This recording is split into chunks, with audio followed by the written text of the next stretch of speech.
तो भाइयों, कैसे हो आप लोग? उम्मीद करते हैं कि आप लोग अच्छे होंगे। और इस बार फ्रेंडी का डर और खौफ क्या था उन दिनों, इस स्टोरी में हम लोग जानेंगे और फील करेंगे उसको। ये स्टोरी भी देखेंगे क्या है। फ्रेंडी सीरीज़ की लाजवाब कॉमिक्स फ्रेंडी, यहाँ से स्टार्ट होती है फ्रेंडी, जो भी राज कॉमिक्स में फिर से आने वाला है।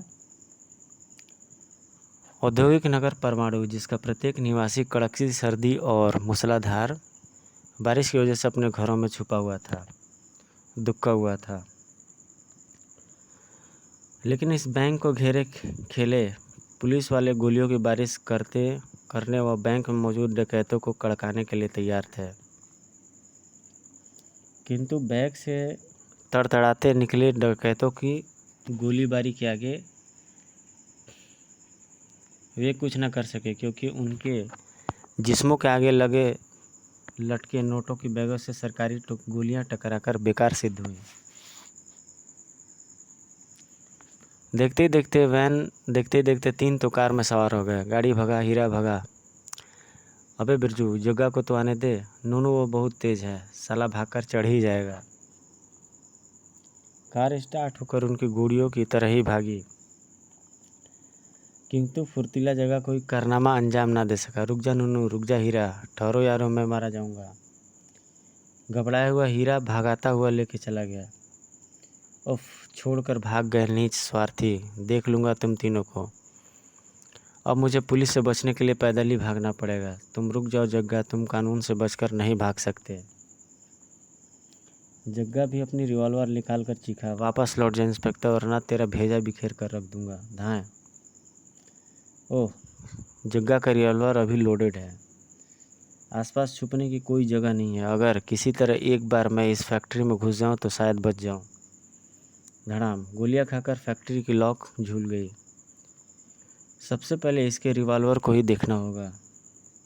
इंस्पेक्टर सुनील द्वारा चलाई गई वह पहली गोली जग्गा का हाथ और दूसरी गोली उसकी पीठ को चूरती हुई गुजर गई। धाएं।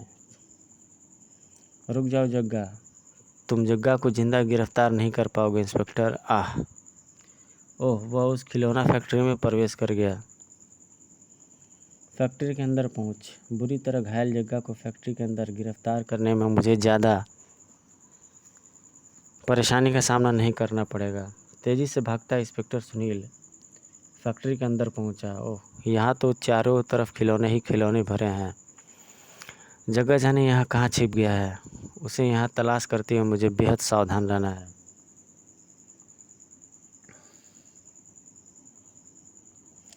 जग्गा।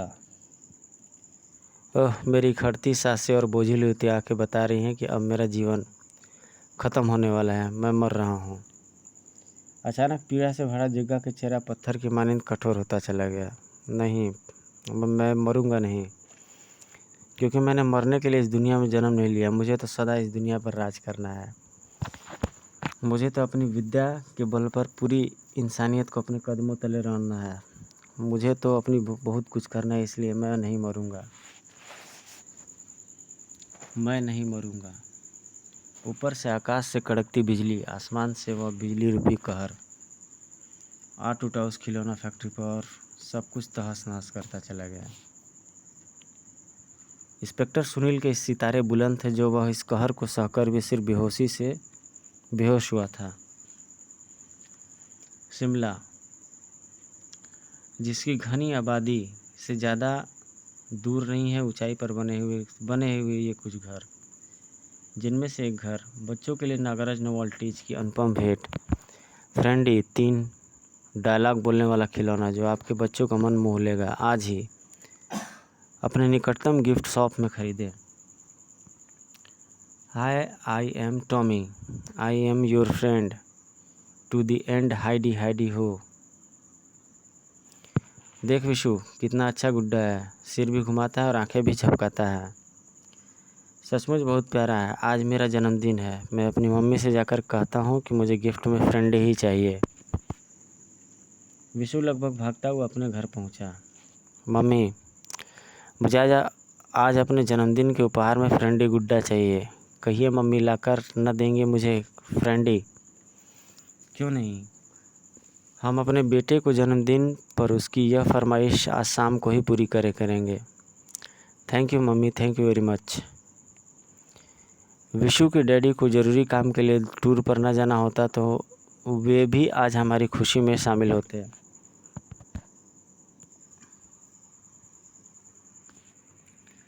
उसकी मम्मी विशेष रंजना गुहा शिमला शहर में स्थित होटल ओबेरॉय में पहुंची, जहां वह रिसेप्शनिस्ट की नौकरी करती थी। हेलो रोजी, कैसी हो?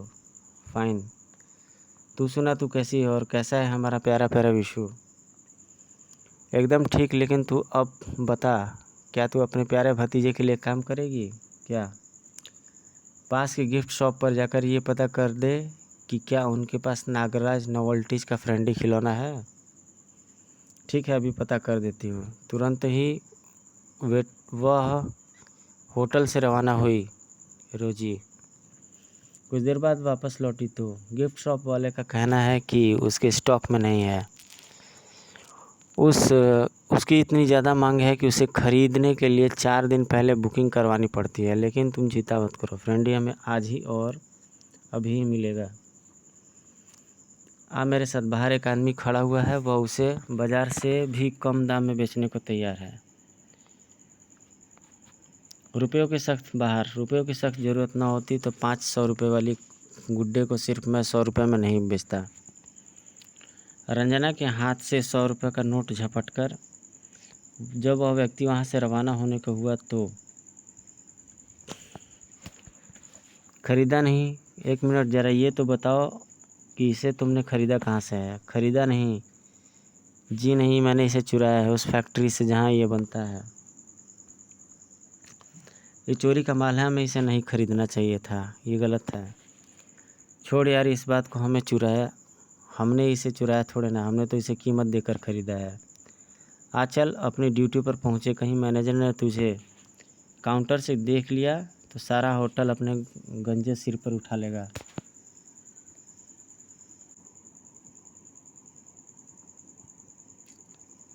ममता के मारी रंजना एक गलत काम के लिए भी राजी हो गई थी। लेकिन शाम को रंजना के सभी मंसूबों पर पानी फिर गया। लेकिन सर, मेरी बात तो सुनिए। अपना हुक्म दंदना कर मैनेजर चला गया। तुम्हें उस खूसट की बात माननी होगी रंजना। कुछ सुनने की ज़रूरत नहीं है मिसेस गुहा। शाम की गिफ्ट वाली रिसेप्शनिस्ट आज छुट्टी पर है। शाम की शिफ्ट वाली मिसेस रिसेप्शनिस्ट छुट्टी पर है, उसकी जगह आज तुम्हें ओवर टाइम करना होगा। तुम्हें उस खूसट की बात मारनी होगी और रंजना, वह तुम्हें नौकरी से भी निकाल सकता है। मैं भी यही सोच रही हूँ, लेकिन विशु का क्या होगा? वह घर पर अकेला है और ऊपर से मैंने शाम को उसे फ्रेंडी देने का वादा किया है। उस बेचारे का दिल टूट जाएगा ना? नहीं टूटेगा। मैं उसे यह गुड्डा ले जाकर दे दूँगी और जब तुम नहीं आओगी तो मैं उसी के पास रहूँगी। ओह थैंक यू रोजी, तुमने मेरी एक नहीं एक बड़ी समस्या दूर कर दी। रोजी रंजना के घर पहुंची। Hello my child. आंटी, आप मम्मी कहाँ रह गई? वो आज देर से आएंगे बच्चे, लेकिन तुम उनका ख्याल छोड़कर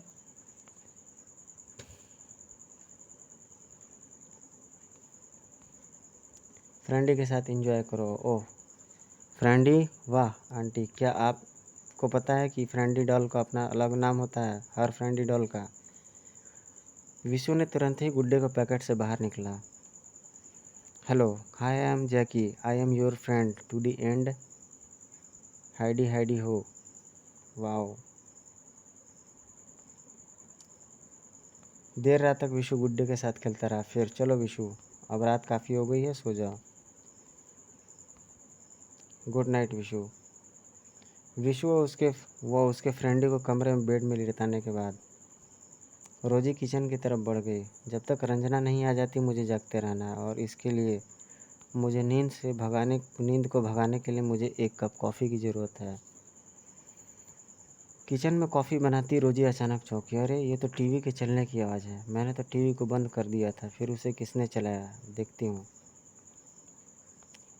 ड्राइंग में पहुंचकर रोजी बुरी तरीके से हैरान हो गई। यहाँ तो कोई नहीं है, फिर टीवी किसने चलाया? तभी रोजी की नज़र सोफे पर पड़ी। फ्रेंडी समझी, ये शरारत विशु की है। जो मेरे हटते ही अपने कमरे में उठकर यहाँ टीवी देखने आ पहुँचा और मुझे आता देखकर टीवी चलता हुआ वह अपने गुड्डे को यहीं छोड़कर भाग गया। अभी उसकी खबर लेती हूँ। फ्रेंडी ने गुड्डे को उठाया और उसे लेकर विशु के कमरे में पहुँची। बदमाश अब सोने का नाटक कर रहा है, उठ। क्या हुआ आंटी? रोजी ने बताया तो मासूमियत भरे स्वर में बोला विशु। मैं बिस्तर से उठा भी नहीं आंटी।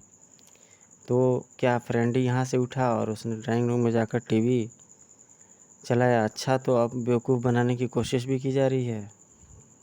नहीं आंटी, मैं सच कह रहा हूँ मैं। सटअप, मुझे पागल मत बनाओ और चुपचाप सो जाओ। अब तुम उठे तो मैं तुम्हारी पिटाई कर दूंगा।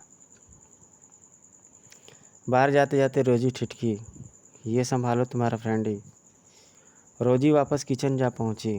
विशु के चक्कर में कॉफ़ी के लिए चढ़ाया सारा दूध ठंडा हो गया। अब इसे दोबारा गर्म करना पड़ेगा। अभी दूध चढ़ाकर हटी ही थी रोजी की। दरवाजे को धीरे धीरे कौन खोल रहा है? कौन है? विशु। हाँ, विशु ही होगा जिसे अब कोई नई शरारत सूझी होगी। सस्पेंस की भूल भुलैया में भटकती रोजी उस समय हतप्रभ रह गई जब दरवाज़ा पूरी तरह खुला। ओह, ये तो विशु। अरे ये विशु। इससे पहले कि वह संभलती उन नन्हे हाथों ने उसके बालों को मजबूती से पकड़ लिया। भड़क से रोजी के चेहरे से टकराए उस गमले ने उसके कंठ से निकलते शब्दों को दर्द भरी चीख में बदल डाला और पछाड़ खाकर पीछे गिरी वो। कुछ क्षण बाद ही वह चीखती चिल्लाती बाहर फेंक दी गई छत से, जिससे कि उसकी कई सौ फुट गहरी खाई में गिरता रोजी का शरीर सीधा मौत के मुंह में जा गिरा। खच। लगभग आधी रात को रंजना होटल से जब वापस अपने घर पर लौटी तो उसका कलेजा धक्के से रह गया। इतनी रात गए मेरे घर पर पुलिस? क्या हुआ भगवान? कहीं विशु को तो कहीं कुछ नहीं हुआ? वह तेजी से झपटकर एक तरफ खड़े इंस्पेक्टर सुनील तक पहुंचे। इंस्पेक्टर, क्या हुआ? मेरा विशु तो ठीक है ना? तो आप हैं इस घर की मालकिन मिसेज रंजना गुहा। आप घबराएं नहीं, आपके बच्चे को कुछ नहीं हुआ, वह एकदम ठीक है। वह रहा। मेरे साथ आइए, मैं आपको सब बताता हूँ।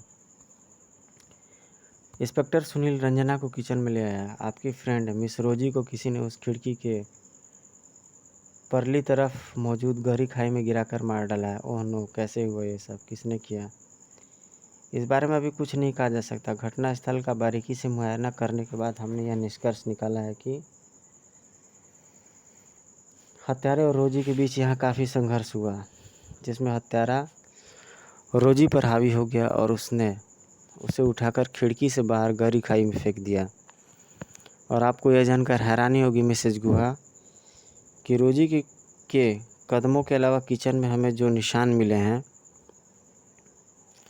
वह एक बच्चे के जूते के निशान हैं, जो नीचे फैले आटे पर ताज़े ताज़े बने हुए हैं। ये देखिए। इंस्पेक्टर पास ही खड़े विशु की तरफ पलटा। कहीं ये आपके जूतों के निशान तो नहीं है विशु बेटे? इसका क्या मतलब है इंस्पेक्टर? कहीं तुम यह तो नहीं कहना चाहते कि मेरे विशु ने रोजी की हत्या? दिमाग फिर गया है तुम्हारा? तुम ये सोच रहे हो कि विशु जैसा मासूम किसी की हत्या कर सकता है? लेकिन मिसेज गुहा, मैं तो अपनी तफ्तीश, भाड़ में गई तुम्हारी तफ्तीश। तुम एक मासूम पर हत्यारा होने का आरोप शक कर रहे हो। शर्म आनी ही चाहिए तुम्हें। फिर रंजना वहाँ एक भी पल नहीं रुकी। आओ विशु, मैं तुम्हें तुम्हारे कमरे में ले चलूँ। अपने में कमरे में पहुंचकर विशु ने किया वह रहस्य उद्घाटन। पुलिस अंकल जिन निशानों को मेरे जूतों के निशान समझ रहे थे वे मेरे नहीं, जैकी के जूतों के निशान है मम्मी। जैकी कौन? जैकी इसका नाम है, इस गुड्डे का। ये देखिए। तिलमिला उठी रंजना। ओ विशु, यानी तुम ये कहना चाहते हो कि रोजी की हत्या जैकी ने की है? इस रबड़ के गुड्डे ने उसे उठाकर खाई में फेंका है?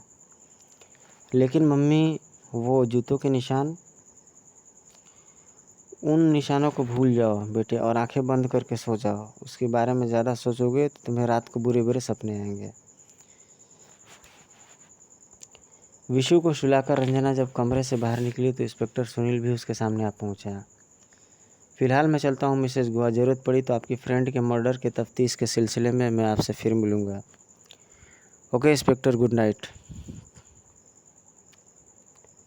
पुलिस के चले जाने के बाद घर का खुला दरवाज़ा बंद करके वापसी लौटी रंजना अचानक चौंकी। ये विशु के कमरे से आवाज़ें कैसी आ रही हैं? इतनी रात गए, किससे बात कर रही है वह? किससे बात कर रहा है वह? रंजना ने तुरंत विशु कमरे में प्रवेश किया। विशु किससे बात कर रहा हो? जैकी, मैं इसे किचन में पाए गए जूतों के निशान के बारे में पूछ रहा हूँ। जैकी कहता है मम्मी के वे उसी के जूतों के निशान थे। जैकी ने तुमसे बोला? हाँ मम्मी, आप नहीं जानते, जैकी मुझसे खूब बात करता है। जैकी हमारी तरह बात भी कर लेता है। मम्मी, आपको मैं अभी दिखाता हूँ। विशु ने फ्रेंडी को अपने हाथ में उठा लिया और मम्मी को बोलकर दिखाओ Jackie. Hi, I am Jackie, I am your friend today end hidey hidey ho. सिर्फ इतना ही बोलता है ये? नहीं, अभी आप देखना, ये बहुत कुछ बोलेगा। बोलो जैकी। लेकिन फ्रेंडी कुछ ना बोला। मम्मी देखिए ना जाने क्या हुआ है जैकी को कि ये कुछ बोलता ही नहीं। फ्रेंडी और कुछ नहीं बोल सकता बेटे, इसके रिकॉर्डर में वही शब्द भरे हुए जो वह बोलता है, और छोड़ो इसे और सो जाओ। लेकिन मम्मी, जैकी हमारी तरह बोलता है। विशु, आजकल तुम काफ़ी शैतान हो गए हो। मम्मी की बात बिल्कुल नहीं मानते, हर बात पर बहस करने लगते हो। मुझे तुमसे बात करना छोड़ना होगा। सॉरी मम्मी, मैं सो जाता हूँ, गुड नाइट। लगता है रोजी की मौत ने विशु के मस्तिष्क पर गहरा प्रभाव डाला है, जो ये बौकी बौकी बातें करने लगा है। 1-2 दिन में अपने आप ठीक हो जाएगा। मम्मी को मेरी बात की विश्वास नहीं हो रहा है। मैं सुबह अपनी दोस्त पिंकी को यह सब बताऊंगा। सुबह में क्या हुआ पिंकी बेटे, तुम इस समय मेरे कमरे में? क्या आप जासूसी का काम करते हैं डैडी, इसलिए आपको एक छत पर एक बात बतानी थी। क्या? विशु कहता है कि डैडी कि उसका गुड्डा उससे इंसानों की तरह बात करता है, और विशु से कहता है कि रोजी ने उसे बेदर्दी से पटका था, इसलिए उसने उसके लिए ये सज़ा दी। डैम इट, एक रबड़ का गुड्डा इंसानों की तरह कैसे बोल सकता है? मुझे ज़रा दिखाना तो। जासूसी में हर फन के माहिर पिंकी के डैडी विकास शर्मा ने फ्रेंडी को अपने हाथों में लेकर बारीकी से उसका निरीक्षण किया। ये कैसे हो सकता है? पूरी तरह से रबड़ का बना हुआ ये गुड्डा इंसानों की तरह कैसे बोल सकता है? विशु के मस्तिष्क को जरूर कैसी ऐसा कोई आघात लगा है जिससे ये वहन हो गया है। मैं उसकी मम्मी को सलाह दूंगा कि विशु को किसी अच्छे मनोचिकित्सक को दिखाएं। विशु को फ्रेंडी वापस करते समय मुस्कुराकर बोले विकास शर्मा, रबड़ के गुड्डे कभी बोलते नहीं बच्ची, जाओ इसे बाहर लेकर खेलो। फ्रेंडी को लेकर विशु के साथ पिंकी के साथ विशु बाहर आ गया। क्या लगता है तुम्हें पिंकी, मैं झूठ बोल रहा हूँ?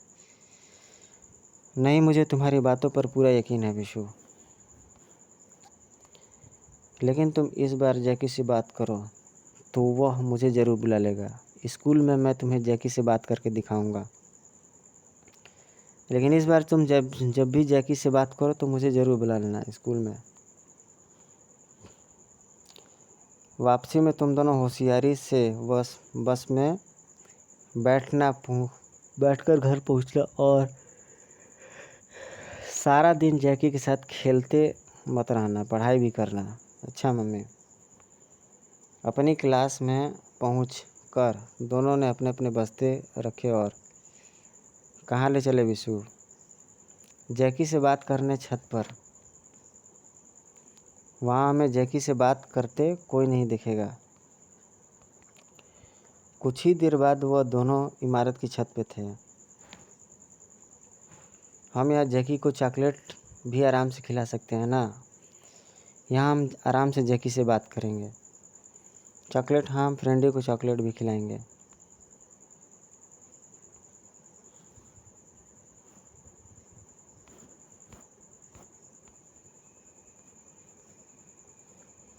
लेकिन चॉकलेट हमारे पास है कहाँ, वह तो नीचे बैग में रखे, हमारे टिफ़िन बॉक्सों में रखे हैं।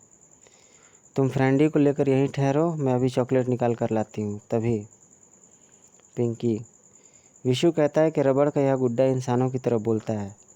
कैसे बोलता होगा ये? ऐसे ऐसे बोलता हूँ मैं, और सिर्फ बोलता ही नहीं, तुम जैसे बोलने वालों की बोलती भी बंद कर देता हूँ।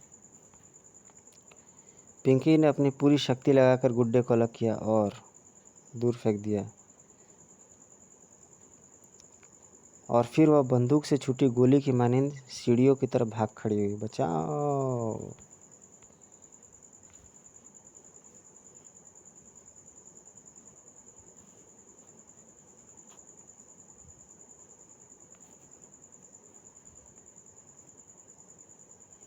बचाओ!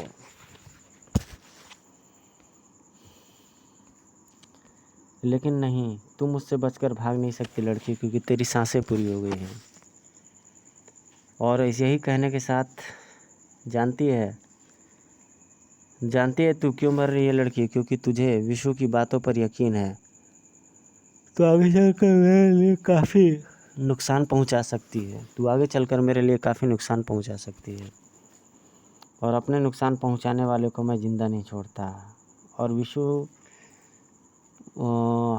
फ्रेंडी जो है, उस बच्ची को भी ऊपर से जिंदा फेंक देता है नीचे, इधर उधर।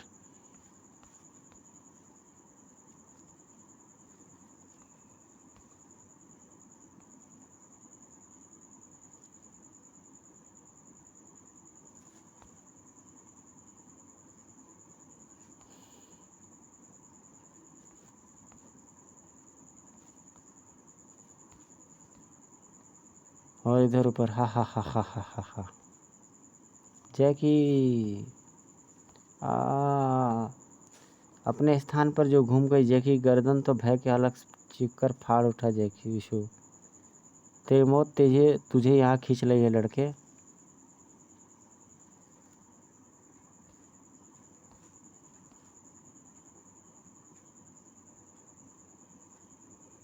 खिल खिल होकर बिखर गया उस मासूम बच्ची का फूल सा शरीर। भाग उठा विशु जान छोड़कर, और फिर उसके पीछे भागा उठा जैकी भी। बचाओ!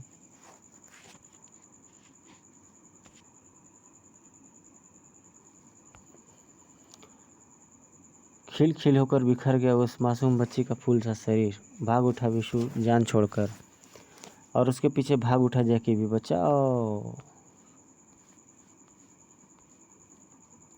सीढ़ियों की तरफ नीचे की तरफ जाती हुई सीढ़ियाँ पर दोनों तेजी से भागते चले आ रहे थे। अचानक भागता हुआ विशु किसी से टकराया। अच्छा, और उसकी चीख सुनकर तो टीचर आ पहुँची। क्या हो विशु, तुम चीख क्यों रहे हो? मुझे छोड़ दो टीचर, वह मेरे पीछे भागा आ रहा है, वह मुझे मार डालेगा। कौन है? कौन मार डालेगा? तुमने बहुत सारे अपनी लाइफ में कौन मार डालेगा तुम्हें? कौन तुम्हारे पीछे आ रहा है? वो जैकी।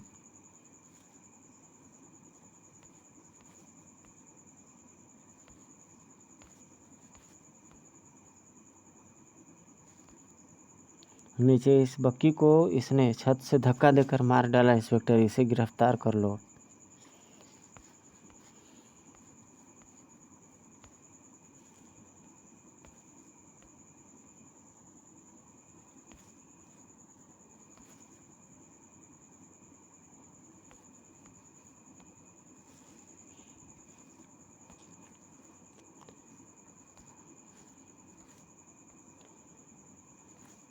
और ये फेंडी जो है कि कत्ल पर कत्ल चल रहा होता है, और उस लड़की को भी मार गिराता है, और विशु जान बचाकर भाग जाता है। उसके पीछे भागता है जैकी भी। बचाओ! नीचे से जाती सीढ़ियों पर दोनों तेजी से भागते चले आ रहे थे, अचानक भागता हुआ विशु नदी के किनारे से चिल्लाया, बचाओ। उसकी चीख सुनकर दो टीचर आ पहुंचे। क्या हुआ विशु, तुम चीख क्यों रहे हो?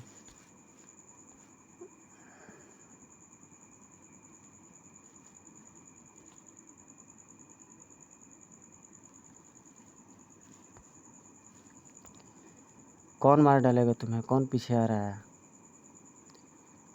एक टीचर ने अपने हाथ में उठा लिया। ये फ्रेंडी रबड़ का गुट्टा तुम्हें मार डालेगा। हाँ हाँ टीचर, इसने पिंकी को छत से ऊपर से फेंक कर मार डाला। अब ये शायद मुझे भी मार डालेगा। शायद छोड़ दो मुझे। सीढ़ियों से लुढ़कते चले आए बेजान चकी को एक टीचर ने अपने हाथों में उठा लिया। इस बच्ची को इसने तर्स से छत से धक्का देकर मार डाला। इंस्पेक्टर, इसे गिरफ्तार कर लो। ये तो मिसेज गुहा का लड़का विशु है, लेकिन इसने अपनी फ्रेंड को छत से धक्का क्यों दिया? इसे पुलिस स्टेशन ले जाओ इंस्पेक्टर, वहाँ मार खा के ये सब कुछ उगल देगा। ठीक है प्रिंसिपल साहिबा, मैं इसे ले जाता हूँ। आप मृतक बच्ची के घर पर इस दुर्घटना की खबर दे दीजिए। विकास शर्मा को जब पिंकी की मौत की खबर मिली तो मानो उस पर दुख का पहाड़ टूट पड़ा। पिंकी मेरी बच्ची, तू मुझे छोड़कर नहीं जा सकती। जब उसने विशु के बारे में पता चला तो उसे कतई विश्वास नहीं हुआ। रंजना को तो सब कुछ जानकर दौड़ा पुलिस स्टेशन पहुंची। विशु मेरे भतीजे का क्या तूने सचमुच पिंकी को धक्का दिया था? विशु मेरे बच्चे, क्या तुमने सचमुच पिंकी को धक्का दिया था? नहीं मम्मी, मैंने उसे नहीं, जैकी ने उसे छत से नीचे बाहर फेंका था। और ये बात मैं पुलिस अंकल चैंग को भी बता रही है। दबाने वाला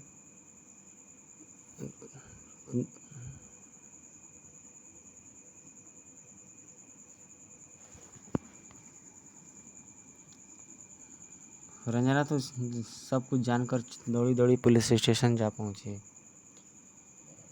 तब जब उसे विशु के बारे में पता चला तो उसे कतई विश्वास नहीं हुआ। नहीं, मैं यह हरगिज़ नहीं मान सकता कि पिंकी को विशु ने स्कूल की छत से धक्का दिया है। वह तो उसे जान से चाहता था, फिर किसने धक्का दिया पिंकी को? रंजना सब कुछ जानकर दौड़ी पुलिस स्टेशन पहुंची। विशु, क्या तूने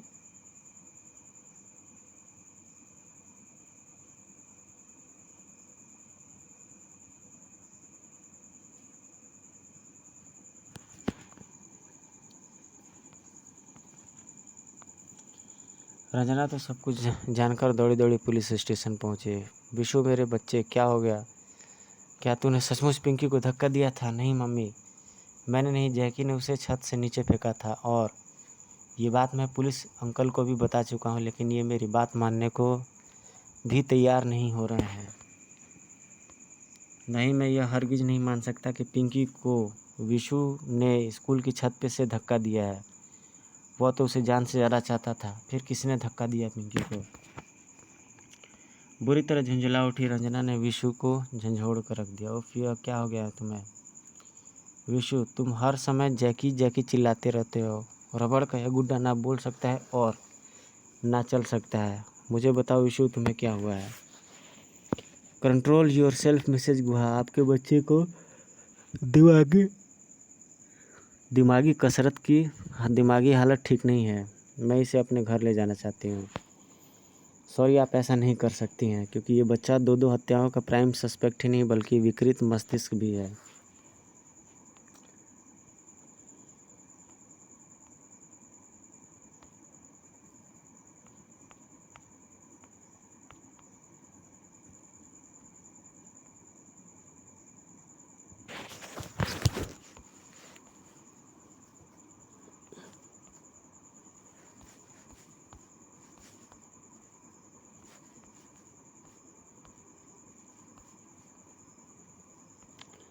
सॉरी, आप ऐसा नहीं कर सकते, क्योंकि यह बच्चा दो हत्याओं का प्राइम सस्पेक्ट ही नहीं बल्कि विकृत मस्तिष्क भी है।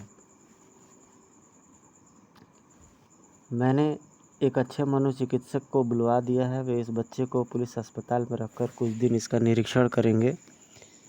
आप बेफिक्र होकर जा सकती हैं। और हाँ, जैकी नामक इस फ्रेंडी को अपने साथ ले जाइए। इसे देखकर आपका बच्चा विशु न जाने क्या क्या बकने लगता है। मजबूरी थी रंजना को कि विशु को छोड़कर घर आना ही पड़ा। जब से यह घर आया तब से न जाने मेरे विशु को क्या हो गया है। मैं इसे इसके पैकेट में बंद करके रख देती हूँ। जैसे ही रंजना ने फेंडे की पैकिंग वाला ही डिब्बा उठाया, वैसे ही उसे आश्चर्य का एक तेज झटका लगा। यह बैटरी तो जैकी के अंदर होनी चाहिए थी। तो क्या बैटरी को यह बैटरी तो जैकी के अंदर होनी चाहिए थी। तो क्या फ्रेंडी की बैटरी उसके बैटरी बॉक्स में नहीं लगी हुई है? चेक करना पड़ेगा। रंजना ने एक झटके से जैकी के ड्रेस के ऊपर सटका गया। इसी के साथ वह सन्न रह गई। जैकी का बैटरी बॉक्स तो खाली है, लेकिन जैकी तो बिना बैटरी के भी बोल रहा है। हे भगवान, ये क्या रहस्य है? इस रहस्य को तू कभी नहीं समझ पाएगी, क्योंकि अब तेरा अंतिम समय आ गया है। भयभीत हो उठी रंजना ने जैकी को अपने से दूर फेंकना चाहा। उफ नहीं, लेकिन जैकी झपट कर उसकी गर्दन से चिपक गया। तेरी नसों में बहते खून की एक एक बूंद को मैं चूस जाऊंगा। धड़ाक। फिर भी भयभीत हिरनी सी बाहर की तरफ भाग खड़ी हुई रंजना।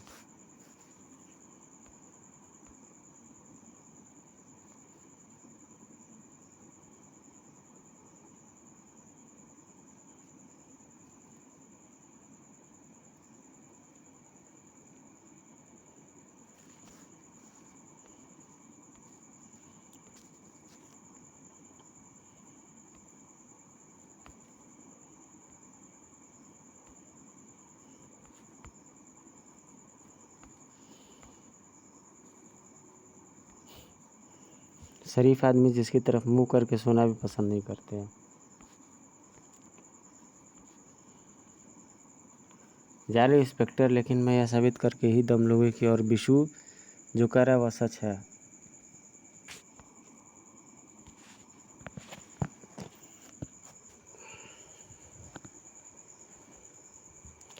बिफर पड़ी रंजना। जा रहे इंस्पेक्टर, लेकिन मैं यह साबित करके ही दम लूँगी कि मैं और विशु जो कह रहे हैं वह सच है। उसे पुलिस स्टेशन के बाहर आना ही पड़ा। काश इस समय विशु के डैडी यहाँ होते तो मुझे अपनी बात समझाने के लिए इतनी भाग दौड़ नहीं कर ज़रूरत नहीं थी। लेकिन अब यह बात मुझे सिद्ध करनी होगी।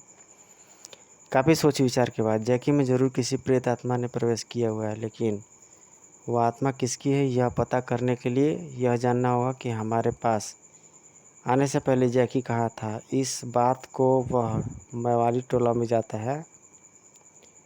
इस बात को वह मवाली ढकना इस बात को यह मवाली बता सकता है जिसने जैकी को चुरा कर मुझे बेचा था। और इस शहर में उस जैसे मवाली कहाँ मिलते हैं ये मैं अच्छी तरह जानती हूँ। Lower street. जुर्म की दुनिया में कीड़ों की तरह बिजबिजाते छोटे मुजरिमों का स्वर्ग। शरीफ आदमी जिसकी तरफ मुंह करके सोना भी पसंद नहीं करता, लेकिन एक माँ की ममता उसे यहाँ खींच लाई थी। उम्मीद है वह मवाली मुझे यहाँ कहीं ना कहीं ज़रूर मिल जाएगा। गिद्ध सी निगाहों के बीच घूमती संजना आखिरकार सफल हुई। वह रहा। मैं इसे अच्छी तरह से पहचानती हूँ। रंजना तेज़ी से उसके पास पहुँची। भाई साहब, आप मुझे पहचानते हैं ना?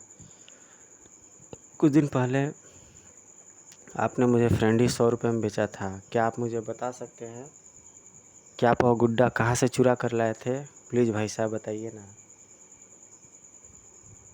बताऊंगा, लेकिन इतनी दूर खड़ी होकर पूछोगी तो कैसे बताऊंगा? बाहों में आकर मेरे सीने से लगकर पूछो तो सब कुछ बता दूंगा। उफ, ये क्या बदतमीजी है? इसे बदतमीजी नहीं मोहब्बत कहते हैं जाने मन। और ये मोहब्बत हम भी तुमसे करने के लिए तरस रहे हैं। उफ, ये मैं कहाँ फंसी, ये तो भूखे गिद्ध की तरह मुझ पर टूटने जा रहे हैं और यहाँ बचाने वाला मुझे कोई दिख भी नहीं रहा है। ओह, तभी आ पहुँचा बचाने वाला। पीछे हटो जंगली कुत्तों। इंस्पेक्टर सुनील। पुलिस, भागो। तू कहाँ भाग रहा है? मैडम जो पूछ रही है उसका जवाब तो देता जा। आओ। मवाली टेप रिकॉर्डर की भांति चालू हो गया। मैंने वह गुड्डा परमाणु की नागराज नॉवल्टी की फैक्ट्री से चुराया था। परमाणु की फैक्ट्री? इंस्पेक्टर क्यों चौंका? इंस्पेक्टर ने मवाली को छोड़ा तो वह सिर पर पांव रखकर भागा। मेरे पीछे तुम्हारा यहाँ आना साबित करता है कि तुम्हें मेरी बात पर विश्वास है। नहीं, मैं तुम्हारी बात पर विश्वास करके तुम्हारे पीछे नहीं आया, बल्कि तुम्हारी मदद करने के लिए आया था, क्योंकि मैं जानता था कि जोश में तुम ज़रूर अपने आप को किसी मुसीबत में फंसा लोगे। लेकिन तुम यहाँ क्या करने आई थी? मैं जानना चाहती थी कि हमारे पास आने से पहले जैकी किसके पास था। अब चूँकि मैंने उसके बारे में जान लिया है तो मैं यहाँ से सीधी परमाणु फैक्ट्री जाऊँगी और जैकी के बारे में अपने मन में उठते सवालों का हल जानने की कोशिश करूँगी। परमाणु की फैक्ट्री में जाने से तुम्हें कोई फ़ायदा नहीं होने वाला, क्योंकि वह फैक्ट्री बिजली गिर जाने की वजह से पूरी तरह तबाह हो चुकी है। तुम ये कैसे जानते हो?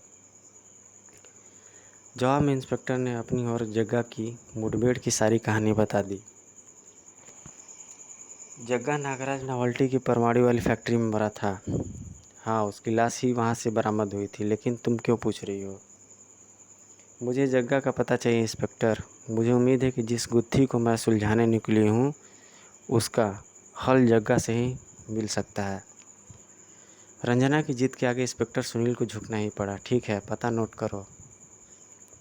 361 बीटी रोड, शिमला। लेकिन जग्गा तो मर चुका है। मैं नहीं मानती। तुम मुझे उसके घर का पता दो। थैंक यू इंस्पेक्टर, मुझे यहीं उतार दो। इंस्पेक्टर ने जीप रोककर रंजना को उतार दिया। जग्गा के घर शौक से जाओ रंजना, लेकिन मेरी बात याद रखना कि जो बहुदी बात तुम्हारे और तुम्हारे बेटे के दिमाग में घूम रही है तुम उसे कभी भी सच साबित नहीं कर पाओगे। मेरी सलाह मानो तो तुम भी अपने बेटे की तरह किसी मनोचिकित्सक से अपना चेकअप कराओ। इस नेक सलाह के लिए शुक्रिया इंस्पेक्टर।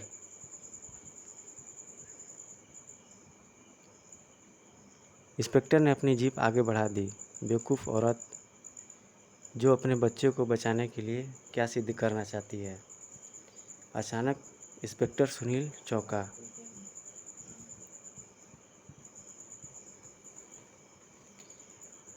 खड़ाक। मेरे पीछे से आवाज़ कैसी? लेकिन पीछे हुई आवाज़ की दिशा में इंस्पेक्टर पलट पाता उससे पहले ही। बेवकूफ़, वो औरत नहीं, तुम हो इंस्पेक्टर। ना, कोई होशियारी मत दिखाना, वरना गर्दन धड़ से अलग नज़र आएगी। कौन है? रियर मिरर में नज़र पड़ते ही इंस्पेक्टर के छक्के छूट गए। Oh my God, फ्रेंडी। जग्गा, तुम तो मारे गए थे। उफ, जैकी उर्फ जग्गा। मैं नहीं, मेरा शरीर मरा था। अपनी आत्मा तो मैंने परकाया विद्या से इस फ्रेंडी में प्रवेश करवा दिया था और मैं मरकर भी दोबारा जिंदा हो गया था इसे फ्रेंडी गुड्डे के रूप में। लेकिन तुम अब मरोगे इंस्पेक्टर, क्योंकि तुम ही मेरे सबसे बड़े दुश्मन हो। और इसका मतलब रंजना और विशु का कहना ठीक था। सचमुच जैकी हत्यारा है जिसमें जग्गा की आत्मा का वास है। अब ये मेरी भी हत्या कर देगा अगर मैंने स्वयं को नहीं बचाया तो। लेकिन इस स्थिति से मैं स्वयं को बचाऊं कैसे? ब्रेक। हाँ, यही सही रहेगा, ठीक रहेगा। दूसरे ही क्षण इंस्पेक्टर ने अपना पाँव ब्रेक पर दे मारा। खट। परिणाम छनाक। फ्रेंडी जीप से उछलकर सामने सड़क पर जा गिरा। अब जीप के पहिए के नीचे कुचली मौत मरेगा तू फ्रेंडी और जैकी और जग्गा। पूरे का पूरा एक्सीलेटर दबा दिया इंस्पेक्टर सुनील ने।